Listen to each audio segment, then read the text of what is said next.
20 ans de travaux, 20 ans de travaux, Nicolo de Bandego. Soba Kouti, Zomera Bombay. Orolapa. Bameli Bombay, moi, je suis un moto à Zao. Bameli, c'est Bameli, petit. Mais là, nous sommes à Maka, c'est aussi na. Amen. Ameli Boé, petit à combien de Mbeyambé. A Bossani moto. Moto Salini. Azawas. Petit. Et on est moto. Amela Biloko Wana. A Lapi. Bakaina moto na yewan. Donc ozo yebisa bandeko soki ozo lingo mona shimboko somba ya yo soki omelaka bato na shimboko bakotikela bombe na kati c'est ça oboyeba te même bato pesaka matière matière ya eza ya makasi yango eza lokola tumbako azolo obendi obandi komona bamine étoile ozolala ya kotelema 8 sur place eza ya kolala te 8 sur place. Donc na minute tozoloba mutu nyonso azoya na vision ya candidature chef de l'état mutu wana azali aza congolais de père et de mère te. Ça c'est vrai. Bato bazoloba wonde nini bini bozoloba et puis nazo bisaka congolais botika ka langage yake wo ba diaspora bazaboyi biso na ba diaspora na ba combattant nyonso na ba congolais nyonso ya Liban tozali tozaba nani ba congolais tozaba nani ba congolais to boyi ba biloko ya ko diviser uti ba diaspora ba bondete wo boyi boyite bango bazali ko bonda Liban biso beto za ko bonda weza bongo te hein. Ne faut pas langage ya ko négliger bande ko wana basala pe action na ndenge na bango makabo pe ke simba eza bongo te hein. Mais tozolo ba mo combattant et uti parti nini et uti na parti nini mais tozo kama ba petit moko boye ba meli zodo ba meli bombe o toza ba combattant soki boza mibali yango na yoki marche ya bato wana ya bandeko ya ba voisin balobi date nini les 15 bi landa balobi les 15 balobi les 15 ezo bande les 15 biso be ya biso ezo bande date nini les 15 ekozala opesi mamba sale nini et d'ailleurs basali communiquer libanda bazosala ba propagande partout ba lobby départ ya Félix Tshisekedi Tshilombo eza les 15. Merci. Voilà kutunde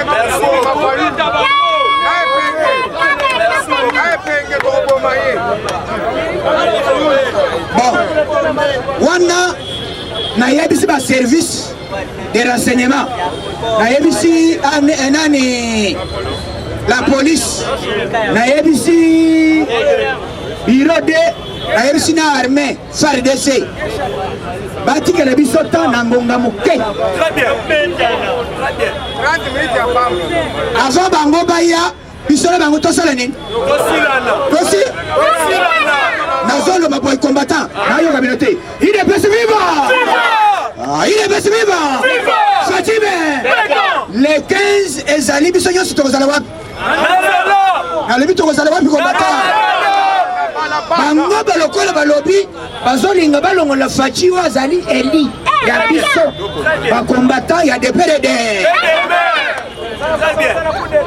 balingi basala coup d'état constitutionnel balobi bazoche exemple lokola ya Guinée Conakry lokola balobi les 15 lelo moto na bango moko alekaki na Top Congo balobi marche na bango ezobanda les 15 très bien. Mutu ya nani ya SID. Donc les 15 ekozala biso na bango tokozala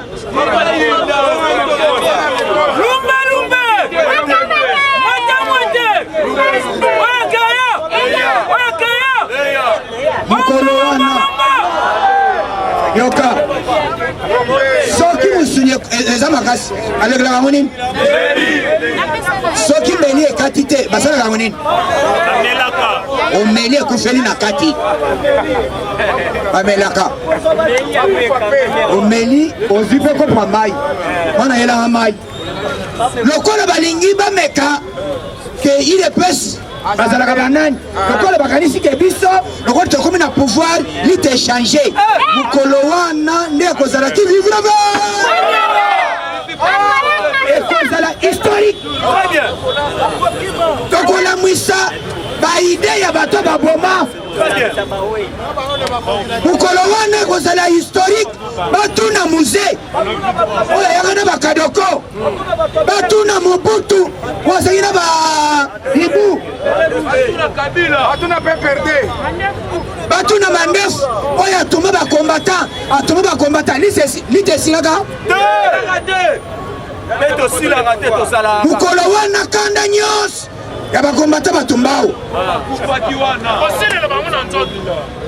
mokolo wana ekozala lokola balingi babotola pouvoir ya biso tobunda lite ya 37 ans na lite tosengi na la police aner biro de batikele biso temps bakota te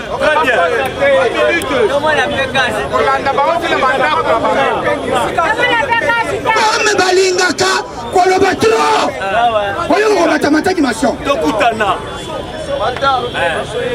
comme bailobaka bétise ebele fayulu aza na 62%, les 15 tombe de 62%.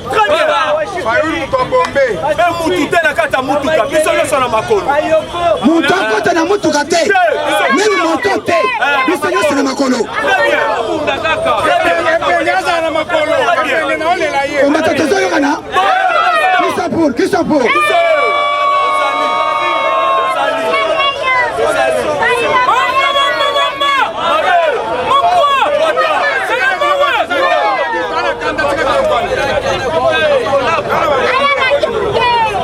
trop c'est trop lokola azoko intoxiqué bato alobi aza eli komone le 15 mokolo wana nasengi combattant ezali systeme ya kolakisa banani baza bagagnant eza bongo te ezali démonstration ya nini démonstration de force le 15 aya na voiture te akende mpe na mutuka te atambola makolo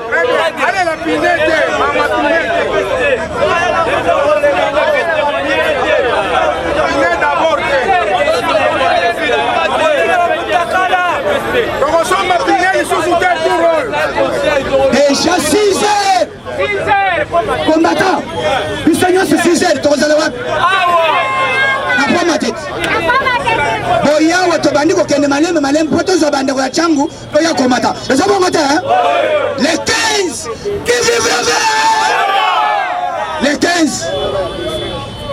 le 15 ezali opesi mwasali nini toboyi baconseiller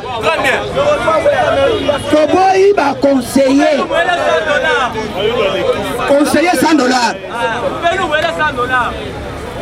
toboyi bétise eleki azokende koloka na media aza eli le 15 tokomona ke nani aza eli na mboka oyo eza bongo te komata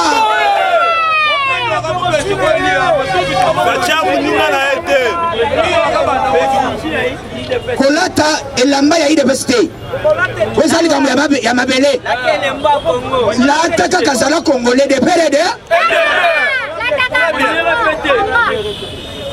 nalobi effigie nyonso oyo ezali kosignifie oyo idps yebela mais elongi ya combattant esali nini même tozala million toyebani o combattant nalingi babétise eleki nini totikeli bato ta ti peut-être loko bongoli motema babongoli te maintenant nous allons les discipliner tozokende komata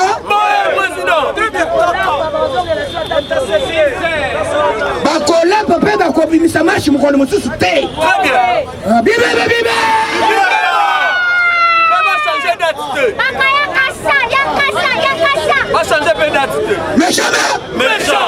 mais jamais Oh, c'est trop.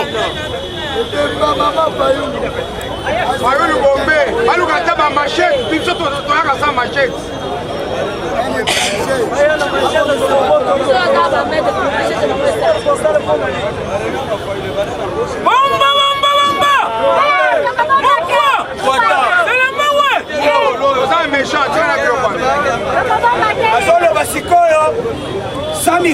Mais biso tozo que le koma que photo za bato changu. Photo ya komata. Za bongo te hein. Marche de soutien. Ezali marche de ya soutien ya ba institution. Première institution zanani. Ezanani.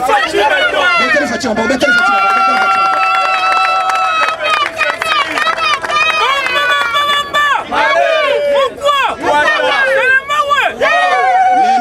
Chef de l'État, les deux sont les 40e. Depuis hier, chef de l'État, c'est na Turquie. C'est na première dame. Puisque Mbalali Bosso, na Congo, Kabila Banda comme na première dame na musika. Ya vandi boy. Aye bakateke ndenge batu bazaka na ba. Hein?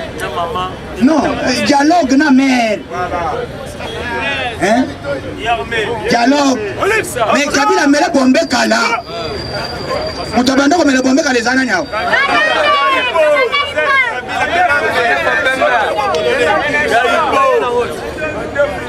Abosani na mwasi. Mais tango bazomo le président asimbi mère. Omoni que te président ye.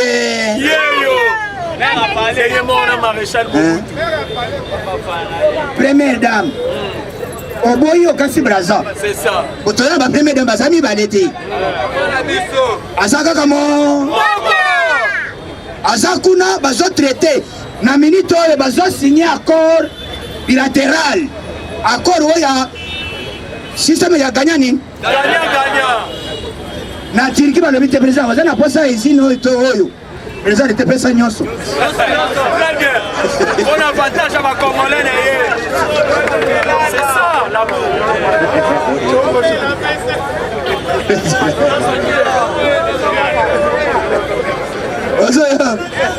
Président l'invité. Moi je commence à ndambe zate. Na Congo bazana posa ya misala ebe. Ezala ya kotonga bilamba bana ngobese. Ya kosala bilamba bazana ngobese. Ya mituka, ya ba avion. Yo sonyo? Siko batuni pe fachi. Ndenge toza boye biso to misa ba société biso mamba te. To misa pas de moyen à garantie. Obosi misa biso mais on est to sengo mbongo. Biso toza pe sona mbongo. Yoka ba proposition fachi azo sorolo. Oye biso to kenena quelque chose. Pour te faire bango, mais bango balobi, bazo pe société. Na manine. Na nini? Moi loc. Donc, chef de l'État, bino ba tozo l'octobre mandat. Mandat ya fachi ko bana 2023. Très bien. Mandat ya fachi na ne bandité. Transition. Et puis oyo tozo na nini? Transition ça nan. To loba Tshisekedi alobi balobité. Tshisekedi wa zoko papa to comprendre. Alobi mukorto ko pouvoir. Lisa c'est ko beta te. Quand to zo pouvoir lisa c'est beta. C'est des prophètes. À part yango. Tshisekedi mulumba aloba kike il devait ce pouvoir kabila kotika yana nan. Na mwasi na ye. Omoni yango to omoni yango. Domoni yango. Est-ce que boyebi esika pe perde basanga na lisusu? Aba, hein? Boyebi lisusu selili ya pe perde esika basanga naka? Natuni réunion ya bachibala. Ya nani ya Kisantu. Au conclave. Na retraite ya Kisantu. Ok. Et si là. Oh, tout sur le dialogue. Est-ce que le dialogue est à la sous? Moutoua yalina Fachi na IDPS. Voilà te mobak. C'est ça. Voyez vous quel sous? Azali mutu ya akomi mutu ya bamadidi. Na yena mozit. Voyez qui mozit azolo bana media alobi mbongo wana na boyi ko siège mais na zoli ya mbongo. Voilà. Et on a 5 présidents de l'Assemblée nationale. Mosso Kodia. bakanga système ya paiement ya nani ya nani biso même la Fayol asimbaka salaire la qualité nini en même temps zo réclamer 62%. En même temps ndeko Elezer a gagné na Lukunga omona ngote bomona ngo mais Félix Sekachilo en 2011 azalaka élu comme député ya nani na nini na Mbushima ino ini bozo bosa me boy nini Fachi azalaka voter na wapi comme nani asiéja tango bakendaki makelele Fachi alobi boy na mbongo na ba option na ba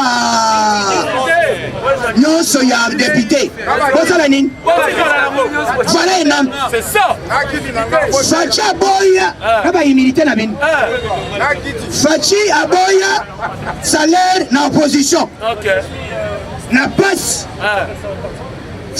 moment ya passe yo tuide bes tozokende na passe tolobi te passe eza ya ngonga moke mais lobi bakoyoka nini na ye na Jomi Dongane c'est le député oh baboyaka bambongo na nini kuna balebi te mbongo na bino bolia Jomi Dongane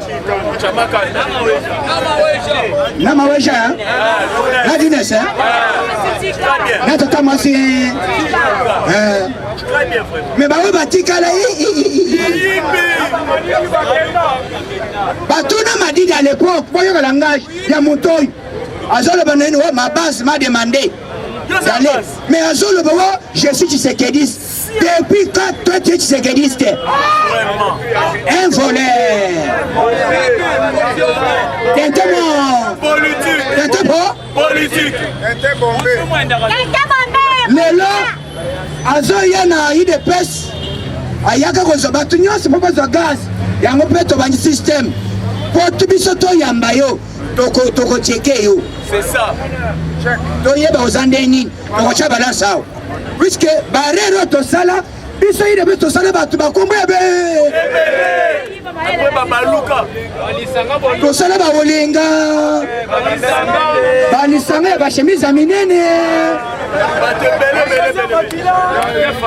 bamakila sumba na nganga vetiriboki baramazani shadari balobe minaku bazali ebe bomenda zoloba ke jusque là nana kitayi de besti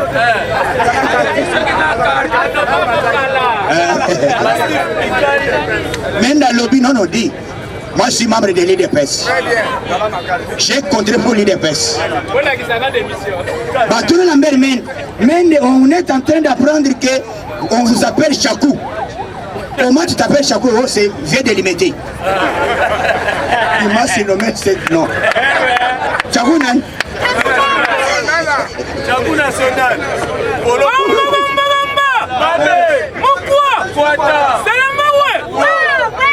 Donc, dossier Zaliawa, namoni ministre ya nani ya EPST abimisi liste ya batoyo bazalaki kosala musala ona kosala exameni likambo bazalaki kokufela na babanke na IGF abimisi ba liste nyonso oyo batutu bazalaki représenter wana avant baloba ngo na media bafilma yango balobi liste yango oyo bobanda ndenge nini mbongo bokanisaki te mbongo bayibi yango te bokalikile sikomo na nombre oyo ezali awa na mbongo oyo ebimi mpona kofuta oyo bozali koloba koboyoke te ngai nazosala maboko banke botale soki 100 francs elimwe bokanga ngai il avait tout vivant. Voilà, bah, tous en avons besoin. Très bien. Voilà, ministre de la Finance. Nicolas Nan. Azadi Wakaza. Ça devient ouais, toi. Basali, Nambongo na minito. Ba régie financière ya DGDA. D'abord, nous allons le baboy. Na DG, DGRAD. tosengi na bureau aner akota na kati. On a eu des informations. Très bien. Jusque là, photo ya Shadai. Photo ya Kabila. Ezo sala nini na bureau ya DG ya Gérard. C'est vrai. C'est du plat. Vous avez un combattant. Oui, ils ont sakana. Na pouvoir ya Fachi, yo DG aussi photo ya Kabila. Otie na qualité ya na. Infraction Kalate bozolongwa. Changement ba DG. Donc, toyebisi mokonzi boy. Bato oyo bazali habilité à kosala mosala na ba service de renseignement. Donc biso d'abord avant bino banda renseignement. Ba renseignement ya bien ezaba nani? Ba combattant UDPS. Ezaba nani? Ba combattant UDPS. Tozwa kayango à tout moment. C'est ça. Toyebi ba plan nyonso bazo sala. Très bien.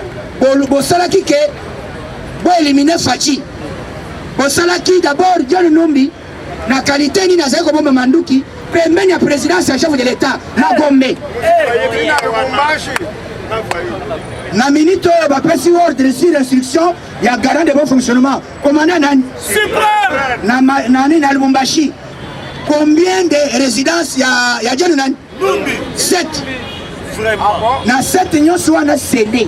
Très bien. Ah, betele Fatima Boko.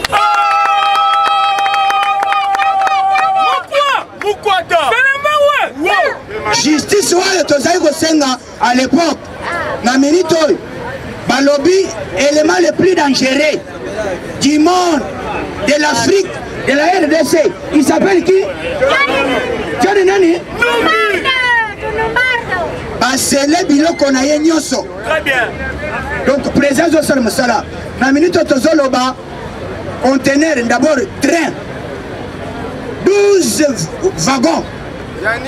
12 wagons, il y a matériel, il y a chutini. 12.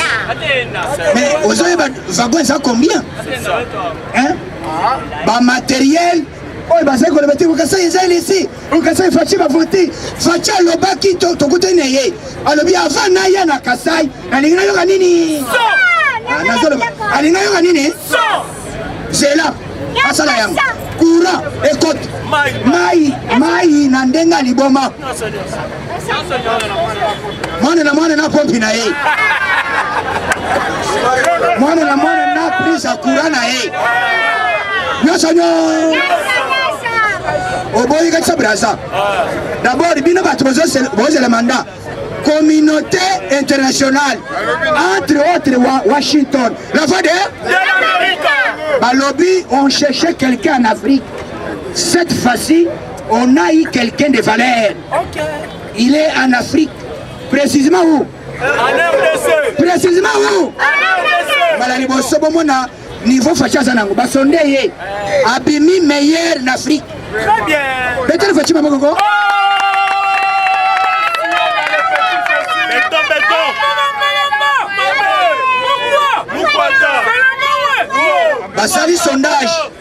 Basali sondage, balobi en Afrique, depuis Congo et Banda, on a eu un président démocrate. C'est du jamais vu depuis Afrique et Salama. Un président qui entre au pouvoir malgré les difficultés, mais il sort vainqueur. Oui, très bien. Il s'appelle qui? Le petit génie. Qui pouvait imaginer, mais il y a d'autres Fatia Salini. Papa Kobouma, encore il y a FCC Cash, il y a d'autres qui pété.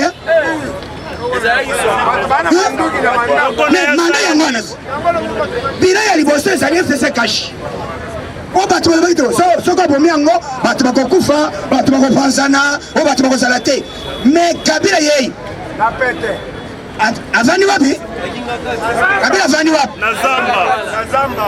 D'abord, eloko ya liboso, ba Américain balobi na Fachi boy. Livrer biso type boy. Fachi alebite il y aura un temps. Ça c'est faux. Otike la ngata na travailler. Na travailler. Ne ba Américain balobi te, osana raison.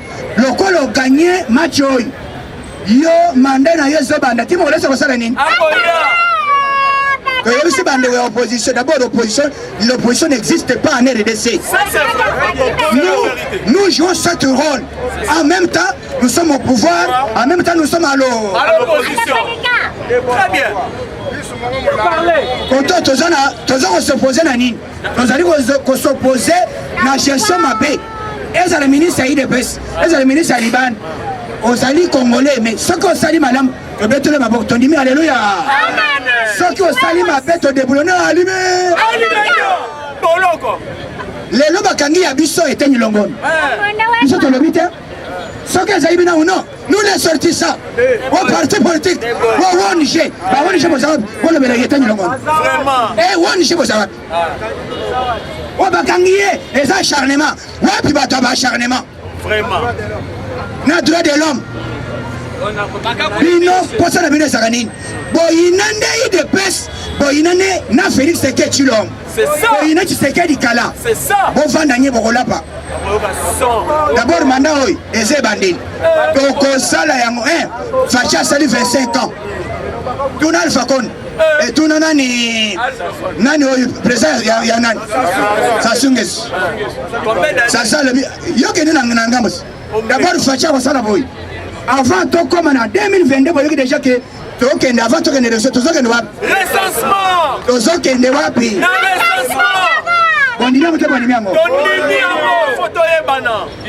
Bon, et recensement, même 2 mois, même 3 mois, même 7 mois. Et d'ailleurs, même une année, nous lobby. Et vous entendez, c'est que vous avez élection. Très bien. D'abord, Mosoko, les 15 matières à Liboso, les Kambouya qui installé bureau Yanan. Yasseni. Bureau Yanani. Yasseni. Qui est comme quand il est là-bas? Kadima. Deninan. Kadima. Kadima Wakadi. Kadima Mokadi Watwa. Mais le réseau pour ma banque. Kadima. Kadima.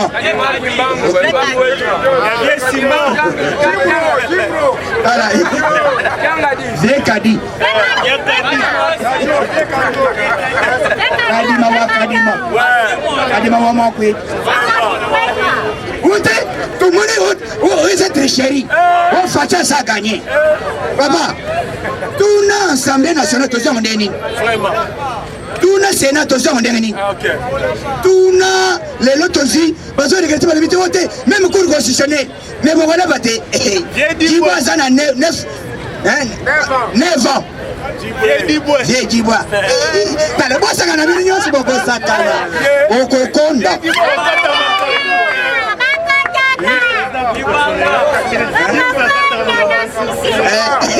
Mais nous c'est la cour constitutionnelle.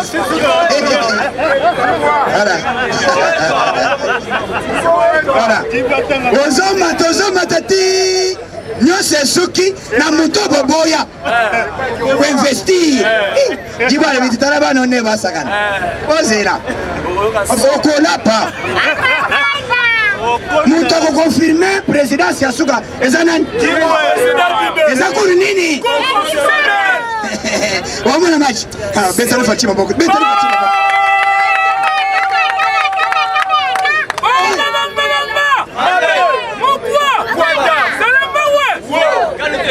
Donc, nous allons au salama. Très bien. Tozana politicien. Ouais, nous beta dame. Facha zo beta dada. Allez baroni. Sandam. Na levi na banda ko lo facha ale sandam. Sandam facha ale sandam te. Allez amo. Wote to bandele bana te. Boya mo. Sandam. Ni Shadari, ni Madidi, ni Lamuka, ni Nehemi. Bangonyo se va permettre quoi? Donc, ministre de la Finance a mobilisé 1 milliard na mamoko. Vraiment. 1 milliard, il y a recette.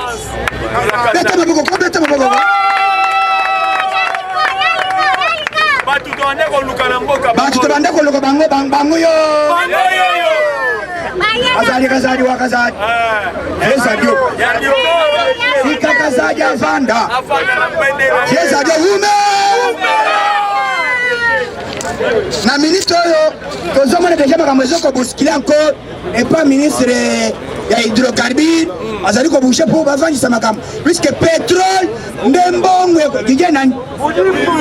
nani azo bientôt okoyoka badosi ya banani bientôt na minute oyo ministre na biso ya économie ya nani ya mine nani atonete nani atonete sama aza na katano po bakanga bachinois wana ba bameme bango awa baya koexplike na droit nini bino bokenda kotimbola minere ya mabele ya bakongolais ozoyoka baodese mosusu yo kokoma na poto ozinanu pau mabele ya poto obandi kotimbola nanu sans autorisation zona ata libanga na maboko bamona yo okei wapi awa bachinois bazosakana na accord ya Kabila Kanambe donc mosala ezosalama bakongolais tout tozota la vision ya chef de l'état eloko ya makasi na Congo ezali gratuité enseignement oyo bazali kotelemela ya mibale ezali libération ya prisonnier politique makambo mosusu ya social na yebisi bino masango oyo eye deja na yakane makasesi nano badéploye yango te bazodécharge bazonika déjà sur place bazokanga déjà yoko masango jaune bazokanga déjà na basak zela omona nembo olia bukola base zela oyo babengaka kanga mai utipe mama chelanga fufu zela momona ndenge mwana na mwana wabonde 3 badi puisque saka fufu ekozala 7500 francs bomoni ba biloko gouvernement a-t-il déjà quelque chose pour biloko ane kitao yango débat ezali soki ekome puisque avant faci alobaka pamba te asi asalaki déjà provision déjà kala ndenge masango ezoyao ndenge ya bokanga lonzo donc les 15 bazokanga matata ponyo mpona dossier mais na kamwe azado azo défendre matata ponyo alobi te bakanga ye te aza na humilité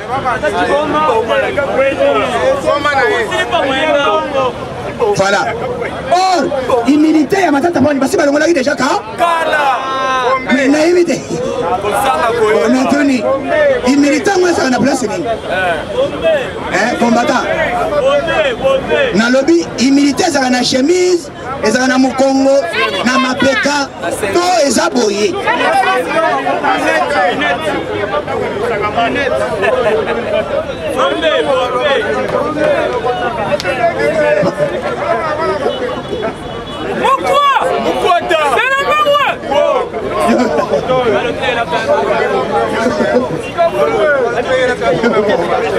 eloko tozoloba lokola badepute bazosere balobi balongola humilité te biso tokende kaka na gilete oyo na gilete tolongole bahumilité nyo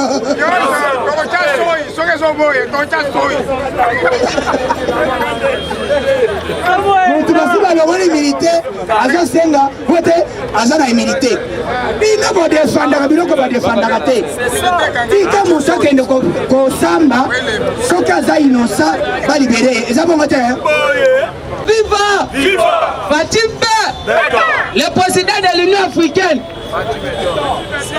UDPS viva omibetana mabo makasi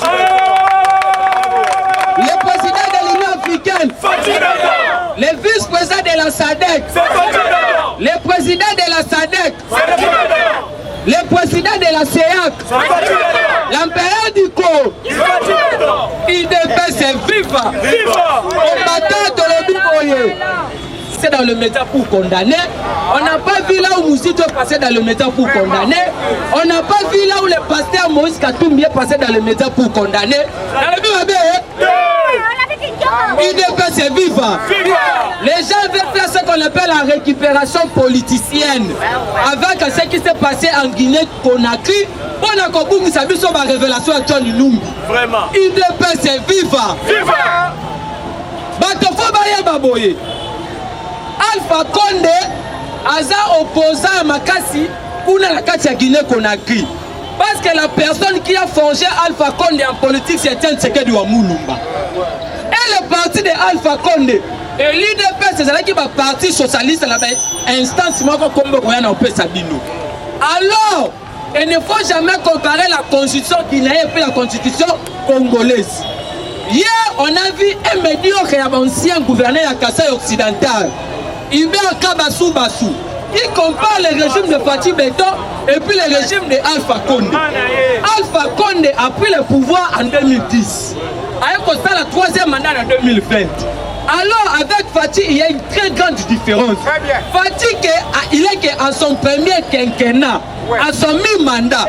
Voilà comment est-ce que Bato va gagner la coup d'État militaire et puis coup d'État constitutionnel va échouer. Maintenant, Fatih Beton va bon.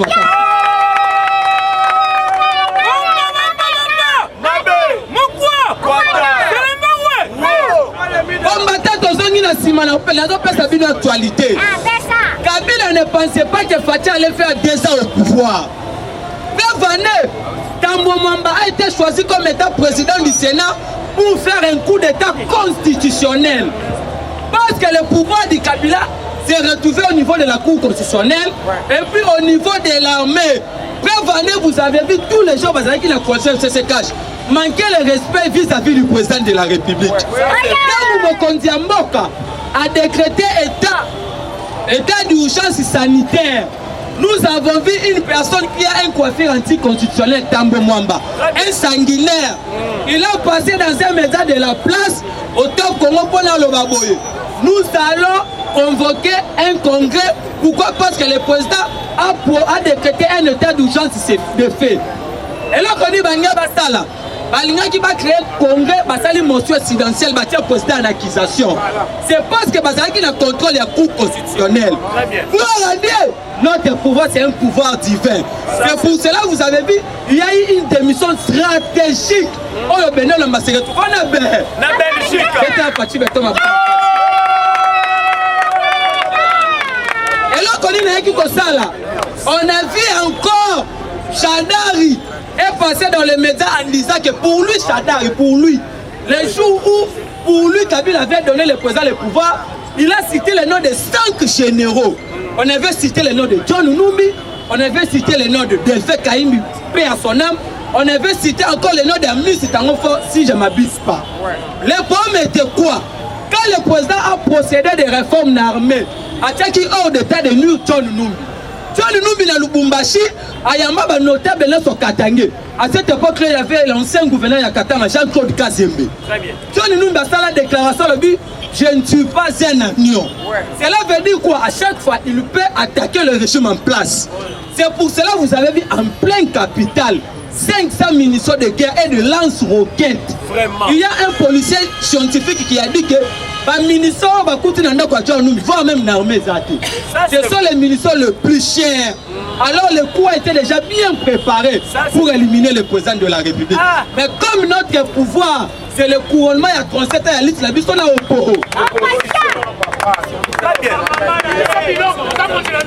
Il dépasse vivant.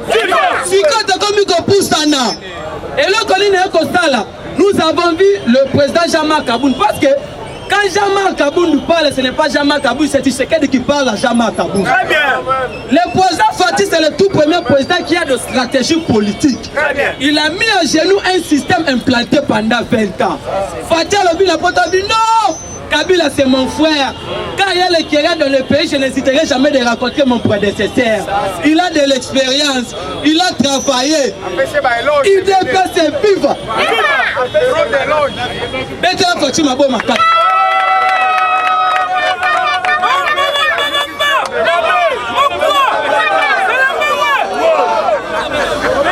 Il dépasse ses vivants. On m'attend, Nazoni Mwasima, on a la Kisao, le va conservateur pouvoir. Fatih a utilisé la politique et le combat et les ré. Fatih qui a brasé, puis sur la scène, c'était la Sima. Fatih a dit non, la coalition se porte bien. Nous sommes venus de l'opposition et ils étaient déjà au pouvoir. Il y aura toujours des querelles. Alors il y avait une façon de mettre à journée la dynastie Kabila, le système Kabili. Parce que quand on parle de la système Kabili, on voit les détournements, la malversation financière, l'antivaleur, les arrestations arbitraires. voire même les violations à droits de l'homme. UDPS, c'est FIFA. Kabila avait instauré l'impunité comme un mode de gestion. Aujourd'hui, nous avons hérité un pays dans un trou, un pays dans un gouffre. Kabila nous a laissé les institutions faibles, l'économie faible. Kabila avait bloqué le pays dans l'échiquier international, dans l'échiquier continental. Aujourd'hui, grâce à Fatih, la RDC sont ici sur la scène internationale. UDPS, c'est viva! C'est quoi l'on connaît dans les gâteaux au vote au vote? C'est pour la première fois de voir un parti politique en train de proposer un calendrier électoral. Quand on vous dit que Fayou et Mouzouki, ils ont pris les droits de bomber, les gens n'acceptent pas. UDPS, c'est viva! Combattant au secrétaire, ils ont pris sa candidat. Un parti politique en train de proposer un calendrier électoral, c'est de la sorcellerie. C'est ça. Alors, qu'est-ce qui se cache? Tous les forces vives, en commençant par l'ensemble des pasteurs Moïse Katumbi, en commençant par le parti de Vital Kamerhe, en commençant par le PPRD, le Lamouka, et puis l'ECC, et puis l'Église catholique. Très bien. Analysons pourquoi, depuis l'Église catholique, on demandait une audience pour se raconter avec le président. On a dit le président Zoyamba Bangote. Il y a un truc qui est en train de se cacher. Ils sont en train de rechercher un dialogue. Alors, nous, dans notre pouvoir, on ne peut jamais dialoguer. C'est de cracher sur la mémoire des papiers de ce qu'est du Wamoulou. Nous sommes pressés pour aller aux élections en 2023. Et puis Fatih va gagner les élections haut la main. Nous avons un bilan positif pour vous présenter dans le vote. UDPS, c'est FIFA. Alors, qu'est-ce qui se passe? Le président est en Italie, le loi est maman qui est en Turquie. Alors, il est allé en Turquie pour signer 3 accords commerciaux. De l'autre côté, vous avez vu, il y a des interpellations en interpellation. Parce qu'on a déjà donné l'ordre. La justice militaire, on va fouiller et puis perquisitionner tous les messieurs anciens généraux et armés. UDPS, c'est viva. Aujourd'hui, n'oublions pas, Eric Ilenge, l'histoire est éthique, je suis censé contraindre de vous le dire. Très bien. Eric Ilenge, le père de Sifa, qui est naturalisé aujourd'hui l'enfant de Joseph Kabila. Mais nous tous, nous avons cru qu'Eric Ilenge était en exil en Angola. Mais on a retrouvé les lits de morgue. Les gens tirés dans la carte à congélateur. Les documents d'assassinat de Laurent Désiré Kabila. On a retrouvé les documents d'assassinat de Massaka Bundu Dia Mayala, Bundu Dia Congo. UDPS, c'est viva. Alors, Fayoulou, Mouzitou, Banya Batia Mokonzamboka na autoroute Zala qui a été. Si vous voulez, vous avez un président marionnette, Pantin, Collabo, Alingaki va signer sa président touche. Parce qu'on n'allait pas arrêter Kabila qui a fait 18 ans, qui avait la maîtrise de la service à sécurité Nyonso. Fatia qui est l'important le biboye. Alors, j'ai été aussi parmi des gens qui critiquaient notre armée. Mais pour savoir ce qui s'est passé à notre armée, il faut assumer des postes que je suis tenté d'assumer aujourd'hui. UDPS, c'est viva. Nous avons vu Albert Youma à sa déclaration. Je demande au président de la République qu'on puisse créer un cabinet international pour réclamer tout l'argent que le Congo a perdu par rapport à l'exploitation illicite de la minerai. C'était une façon de mettre le président et puis dans un fait accompli.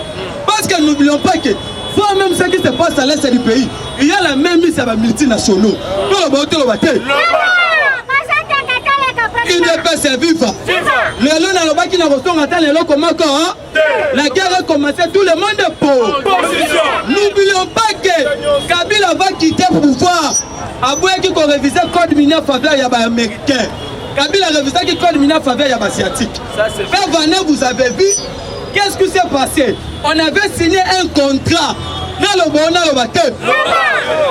Albert Youm avait signé un contrat avec une société, il y a des multinationaux. La société Ono et Socomine a signé un contrat il y a 23 ans pour l'exploitation illicite de minerais dans Bissau. L'État congolais a gagné que 10 millions de dollars. Où sont partis tout l'argent? Mais il y a récemment, il y a une vidéo recyclée à Alain Foka, le journaliste africain à France 24.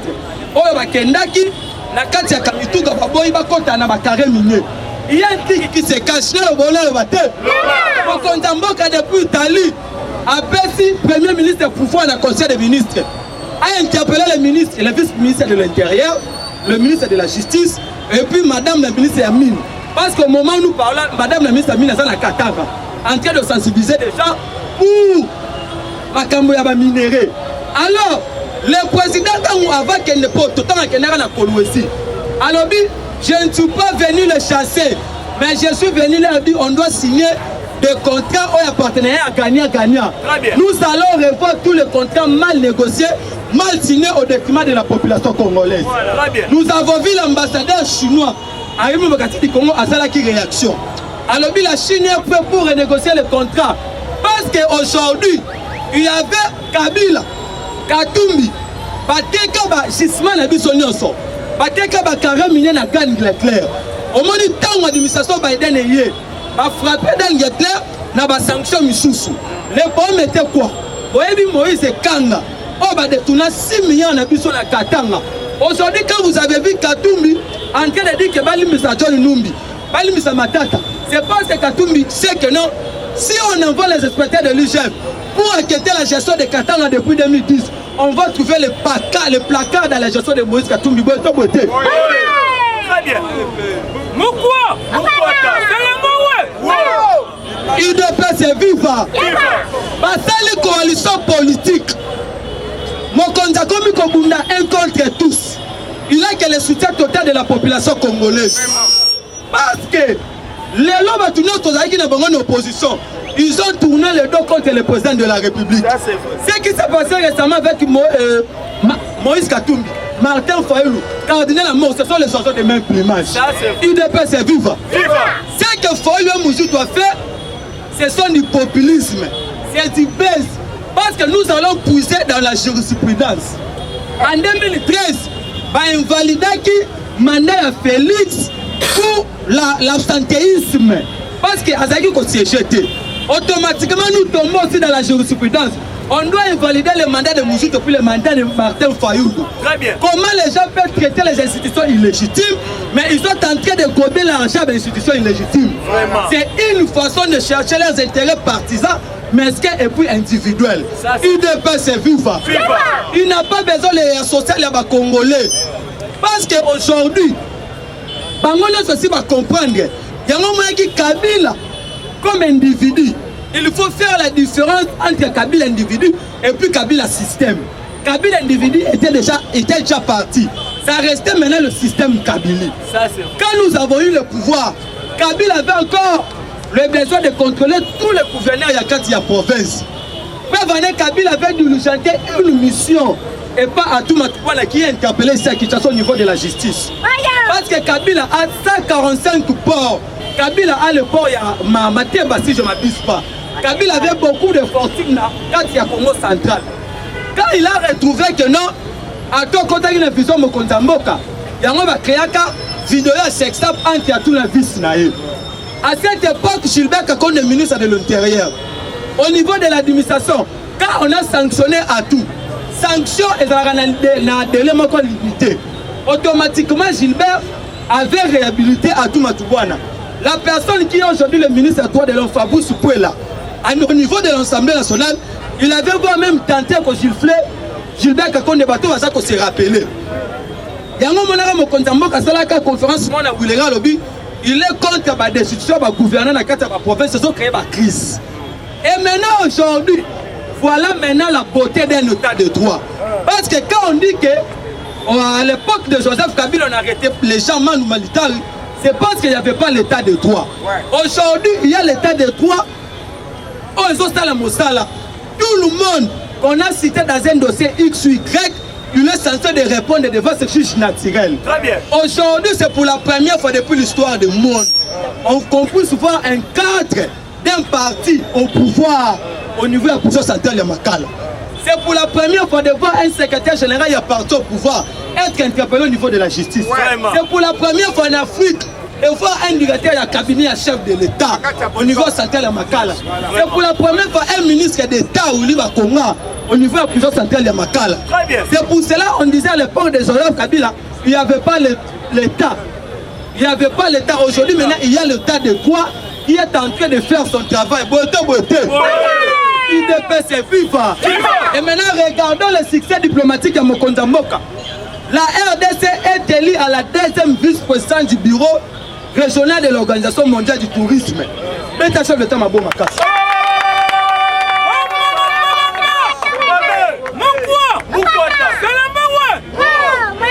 UDPS est vivant. Alors, combattant, il faut comprendre. Moment comme moment tire. Parce que Mokonza Mboka a la volonté, na courage politique, il y a faire avancer Makambu.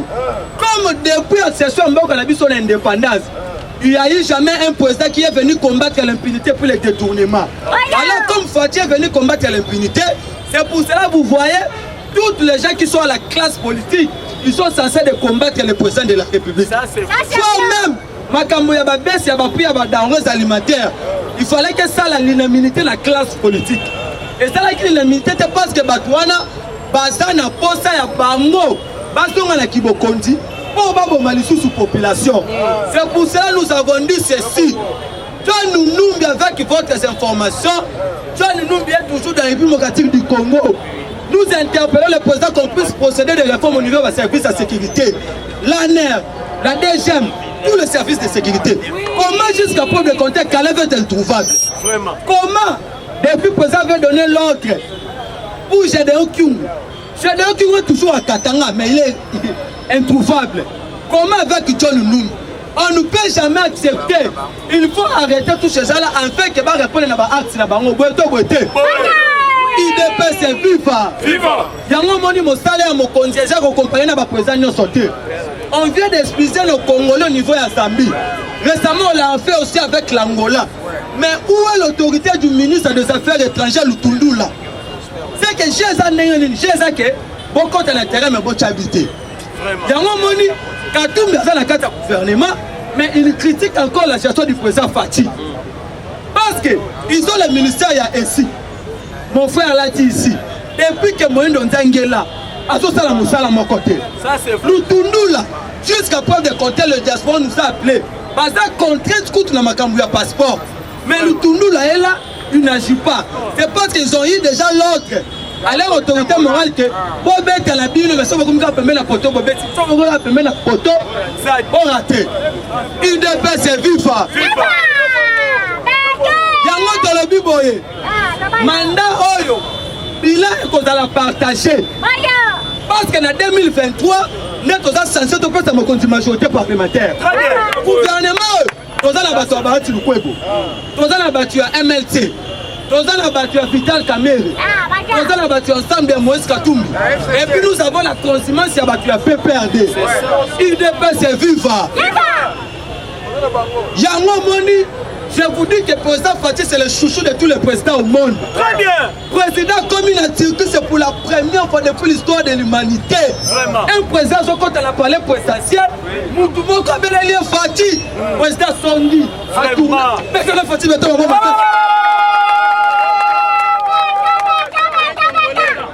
UDPS c'est viva. Yango Moni. Pas battre la Fatih, Tikali Fatih Kiti. Ba cardinal va payer mususu ba bi papa Bosani. Papa lobi na Bosani te. Il est en train de se promener avec une photo ya moi si ba viola qui na est. Cela veut dire azoto na reggae mboka na mape. Angela américaine. La reine Elisabeth a la Fatia lobi. Quand je te vois, je vois l'image de ton père. Ton père était mon ami. Très bien. Comment que tu as fait, tu peux dire que le chouchou du monde. Excusez-moi de vous appeler Fatih. Très bien. Les mêmes avec le président Laurent Soyangola. Kagame Matala Fatih Lobi, c'est maintenant que l'Afrique a une clé du développement. Macron Matala Fatih, je vois la photo. C'est pour te démontrer la grandeur de notre président de la République. Aujourd'hui, nous avons un président qui incarne des valeurs patriotiques, des valeurs chrétiennes. La valeur, c'est le tout premier président où il y a Zamboka Kamala Maboko Yanza. UDPS c'est viva. Fayoulou avait signé les accords avec les multinationaux. Il y a question de pouvoir à côté de centre de franc-maçonnerie dans le Congo. Il y a un moment où on a pouvoir à Bela Liboma. C'est pour la première fois un tinté opposant. une personne qui est en train de faire des sorties médiatiques biaisées puis ratées. À notre pouvoir, Papa Tshisekedi Lobaki, on ne parlera plus jamais de l'opposition. Ce qui se passe actuellement, ce n'est pas l'opposition, c'est de la haine et puis de la jalousie. Quand est-ce que l'opposition commence? Il y a un opposant camerounais, Kramtos. Il a dit qu'à Ibn Makati du Congo, il n'y a pas l'opposition. L'opposition commence quand le président qui est élu a commis le pouvoir à la population. C'est à ce moment que les gens vont se réunir pour combattre son système et non l'individu. Mais aujourd'hui, on nous amène l'opposition d'attaquer l'individu et puis la personne du chef de l'État. IDP, c'est viva. Combattant, vous allez éveiller. Il y a des gens, comme Koluka, va créer un parlement debout parce que le parlement debout, c'est le ferment, le papier, c'est de Moulou. C'est nulle part au monde. Il y a un étudiant allemand qui est venu du démocratique du Congo pour défendre sa thèse par rapport au phénomène du parlement debout. C'est pour cela que vous voyez, l'IDP c'est une machine politique. Nous allons conserver ce pouvoir le plus longtemps possible. Eh bien, je vous remercie. Ambassadeur de l'UDPS. Avec 100.